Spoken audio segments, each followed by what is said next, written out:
Hello, good morning बच्चों आज की क्लास में हम डिस्कस करेंगे कॉन्सेप्ट ऑफ कैपेसिटर कि कैपेसिटर क्या होता है, कैसे पिक्चर में आया, कैसे हम उसका यूज करते हैं। जैसे ही बच्चों हम पहले पढ़ चुके हैं, पहली क्लास में हम पढ़ चुके हैं कि जो कैपेसिटेंस होती है वो किसी एक कैपेसिटर होता है, कोई किसी भी प्रकार का कैपेसिटर हो सकता है। कैपेसिटर स्पेरिकल हो सकता है, कैपेसिटर सिलेंड्रिकल हो सकता है, कैपेसिटर दो पैरेलल प्लेट को जोड़कर बनाया जा सकता है। इस प्रकार से हमारे पास कई टाइप्स के कैपेसिटर्स हो जाते हैं। कैपेसिटेंस ऑफ ए कैपेसिटर आप ऑलरेडी सीख चुके हो, जान चुके हो क्या होती है। सी से हम उसे डिनोट करते थे, उसका क्या मैथमेटिकल जो फॉर्मूला था वो कैसे बनता था, और भी जो उसके बारे में इंपॉर्टेंट चीजें थी वो हमने पहले ही क्या की है, डिस्कस कर चुके हैं। अब बच्चों यहाँ पर है हमारे पास, अगर कैपेसिटेंस आपके पास है तो कैपेसिटर भी रहा होगा। तो फिलहाल हम जो पढ़ने वाले हैं that is concept of a capacitor की कॉन्सेप्ट क्या है, कैपेसिटर बनाया कैसे जाता है, तो उसके बारे में हम आज जानेंगे। बच्चों यहाँ पर क्या है, आप देखेंगे कि हमने दो प्लेट ली है, एक प्लेट ए ली है और एक प्लेट बी ली है, यानी शीट ली है, प्लेट कह सकते हैं, शीट कह सकते हैं। ये हमने बच्चों लेंथ में ली है, दोनों पैरेलल है। आप क्या ले सकते हो, स्पेरिकल भी ले सकते हो। हम प्लेट को क्या कर सकते थे, स्पेरिकल प्लेट भी ले सकते थे, ऐसे भी ले सकते थे। दो प्लेट 1 एंड 2, दो प्लेट ले सकते थे, इन्हें चार्ज कर सकते थे, एक को पॉजिटिवली चार्ज कर सकते थे। तो बच्चे क्या हुआ, हमने यहाँ पे क्या किया हुआ है, हमने एक ए प्लेट ली। सबसे पहले शीट ए के बारे में जानते हैं कैसे किया हमने, और हमने इसको पॉजिटिवली चार्ज कर दिया, यानी कि जो टोटल करंट हमने इसको दिया है वो क्या किया है, पॉजिटिवली चार्ज दिया हुआ है। हमने इसके पूरे सरफेस पर यूनिफॉर्मली एक पॉजिटिव चार्ज डिस्ट्रीब्यूटेड है। बच्चों हम जब पहला चैप्टर कभी पढ़ रहे थे, इलेक्ट्रोस्टैटिक्स जब हमने स्टार्ट की थी, तो हमने वहां जाना था कि इलेक्ट्रिक इंडक्शन भी एक कॉन्सेप्ट होता है। उस कॉन्सेप्ट के अनुसार होता क्या है कि अगर आप किसी वायर पर, किसी आप बॉडी पर, किसी सब्सटेंस पर किसी एक प्रकार का चार्ज दे देते हो, मेजोरिटी में यहाँ पर पॉजिटिव चार्ज है, तो वो अपने पास रखी हुई किसी दूसरी बॉडी पर, किसी दूसरे ऑब्जेक्ट पर इंडक्शन के कारण अपना पॉजिटिव चार्ज क्या करने लगती है, जनरेट करने लगती है। तो बच्चों जैसे ही हमने इसे पॉजिटिव चार्ज दिया प्लेट ए को, तो इसके कारण जो इसके पास में एक वायर और या दूसरा सब्सटेंस या दूसरी प्लेट रखी हुई थी, उस पर हमारा क्या हुआ, निगेटिवली चार्ज इंड्यूस्ड होने लगा। देखो यहाँ पर क्या हुआ है, निगेटिवली चार्ज इंड्यूस हो गया है। अब बात यह है कि जैसे ही इस प्लेट पर यहाँ पर निगेटिवली चार्ज इंड्यूस होगा, तो ऑटोमेटिकली इसकी राइट साइड में पॉजिटिवली चार्ज इंड्यूस होगा, क्योंकि ये इंडक्शन फिनोमिना है। तो जैसे ही बच्चों यहाँ पर निगेटिव चार्ज है, यहाँ पर पॉजिटिव चार्ज हमारे पास क्या होता है, इंडक्शन में आता है, इंड्यूस्ड हो जाता है। तो जो अगर total charge of this plate आप देखोगे तो क्या मिलेगा आपको, 0 मिलेगा। नेगेटिव इतना ही है, पॉजिटिव भी आपका इतना इंड्यूस्ड हो गया। तो क्या हुआ, अब ये प्लेट किसी भी तरीके से, एक तरीके से क्या है, न्यूट्रल की तरह बिहेव करती होगी, न्यूट्रल होगी। इसीलिए हमने यहाँ एक नए प्रिंसिपल का यूज किया। हमने क्या किया, अपनी इस प्लेट को खेत में होगा, अच्छा जी ले जाओ।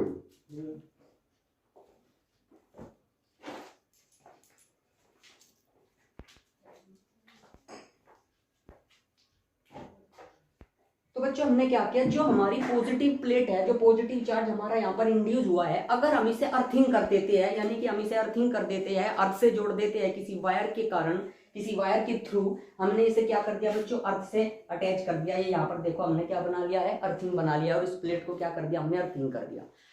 पृथ्वी इस तरीके से बिहेव करती है। अर्थिंग होता क्या है, अर्थ किस तरीके से कंडक्टर के साथ बिहेव करती है। अगर बच्चों आपने पॉजिटिव टर्मिनल को अर्थ से अटैच्ड किया है, तो जो आपके पॉजिटिव पार्टिकल्स है, जो आपके पॉजिटिव चार्ज है, वो कहां पे चले जाएंगे, अर्थ के अंदर चले जाएंगे, यानी कि अर्थ उनको क्या कर लेगी, एब्जॉर्ब कर लेगी। बाई चांस अगर आप निगेटिव इलेक्ट्रॉन्स को क्या करते हो, इलेक्ट्रॉन्स वाली प्लेट को अर्थिंग कर देते हो, तो वो इलेक्ट्रॉन्स को एब्जॉर्ब कर लेंगे। यानी अर्थ हमारी दोनों प्रकार का जो टाइप, दोनों टाइप्स का जो चार्ज होता है, जिस टाइप के चार्ज को आप एब्जॉर्ब कराना चाहते हैं उसे ये एब्जॉर्ब करा सकती है। तो बच्चे क्या हुआ, अब हमारे पास यहाँ पर दो प्लेट रह जाती है। जैसे ही आप इसकी अर्थिंग करते हो, तो इसका पॉजिटिव चार्ज कहाँ चला जाता है बच्चों, अर्थ में चला जाता है। अर्थिंग के कारण, अर्थ में चला जाने के कारण इस प्लेट पर अब आपका सिर्फ माइनस चार्ज रह जाता है, और इतना ही चार्ज आपका पॉजिटिव चार्ज इस पर है। तो इस प्रकार का जो डिवाइस बनता है, इस प्रकार की जो युक्ति बनती है, उसे हम क्या कहते हैं, इलेक्ट्रॉनिकली हम उसे बोलते हैं कि वो एक कैपेसिटर है। यानी कि अगर आपने इसे प्लस क्यू चार्ज दिया था, तो दूसरी प्लेट पर जो चार्ज इंड्यूस्ड हुआ है उसे हम क्या कहेंगे, माइनस क्यू कह देंगे बच्चों। वो हमारे पास माइनस क्यू होगा। अगर ये हमारे पास प्लस क्यू था, तो ये कितना होगा, हमारे पास माइनस क्यू होगा। तो बच्चों थोड़ा और सीखते हैं। अगर आपको याद हो, अगर आपने कभी देखा हो या किसी प्रकार से फैमिली में कभी सुना हो, तो हम क्या करते थे ओल्ड एज में, कुछ ही समय पहले की बात है, ज्यादा पहले की बात नहीं है, जैसे ही हमने यहाँ से चार्ज को रिमूव किया है तो अब इसकी कैपेसिटी बढ़ गई है। यानी कि जब वो चार्ज था तो इसका यूज कर रहा था, वो निगेटिव चार्ज का यूज कर रहा था, उसकी कैपेसिटेंस इतनी आई नहीं थी क्योंकि यहाँ पर चार्ज था ही नहीं, एक तरफ तो जीरो ही था। अगर एक प्लेट पर हमारा चार्ज जीरो होगा तो वो कैपेसिटर का जो फंडामेंटल प्रिंसिपल है उसे ब्रेक करता है कि दो प्लेट होनी चाहिए आपके पास, दो शीट होनी चाहिए, दोनों पर इक्वल एंड अपोजिट चार्ज होना चाहिए, तो उसे ही हम क्या बोलते हैं बच्चों, कैपेसिटर बोलते हैं। इस पुराने टाइम पे हम क्या करते थे कि एक जो हमारे घर में लाइट आती थी, जो बिजली आती थी, हम उसको बाहर से ही अर्थिंग करके रखते थे, अर्थिंग कर देते थे बाहर से ही। और जब हमारे पास वोल्टेज लो हो जाती थी, घर में वोल्टेज डाउन हो जाता था, तो हम क्या करते थे, उसमें पानी डाल देते थे। किसी प्लास्टिक के बर्तन से क्या डालते थे बच्चों, पानी डाल देते थे। और प्लास्टिक का बर्तन या जो भी हम यूज करते थे, ये वो डिवाइस जो भी हम यूज करते थे, वो इसलिए यूज करते थे कि एक नॉन मेटल हो, ताकि जो करंट फ्लो हो वाटर के थ्रू वो आप तक ना पहुंचे।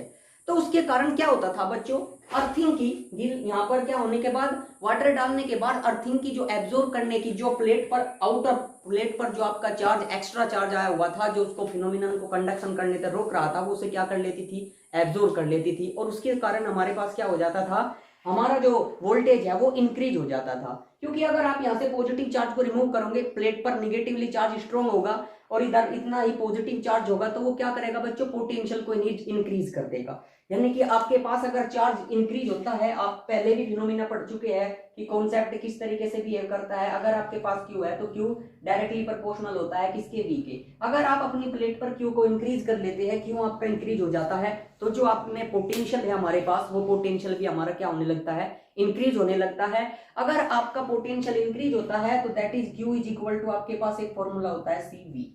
ठीक है बच्चों, अगर आपके पास चार्ज ज्यादा होगा तो आपकी कैपेसिटेंस क्या होगी, ज्यादा होगी, कैपेसिटेंस आपकी क्या हो जाएगी, इंक्रीज हो जाएगी।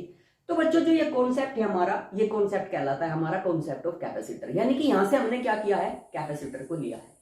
आने वाले अब समय में हमें क्या करना है, यानी कि अपनी नेक्स्ट क्लासेस में हमें क्या करना है, अगर आपके पास कैपेसिटर है तो अगर जितने भी टाइप्स के कैपेसिटर आप लेना चाहते हो, सपोज करो ये दो पैरेलल प्लेट है, तो हम इसे पैरेलल प्लेट कैपेसिटर के नाम से जानते हैं। क्या प्रॉपर्टी होती है इसकी, दोनों प्लेट पर सेम चार्ज होगा, सेम मीनिंग मैग्नीट्यूड जो होगा चार्ज का वो सेम होगा, बट एक पर आपका पॉजिटिवली चार्ज होगी एक शीट प्लेट, और दूसरी जो शीट है आपकी वो निगेटिवली चार्ज होगी। अगर ऐसा है, सपोज करो आपने इसे क्यू चार्ज दिया है, -Q + Q, तो कोई ना कोई इसकी कैपेसिटेंस रही होगी जो ये अपने अंदर क्या कर लेगा, स्टोर कर लेगा।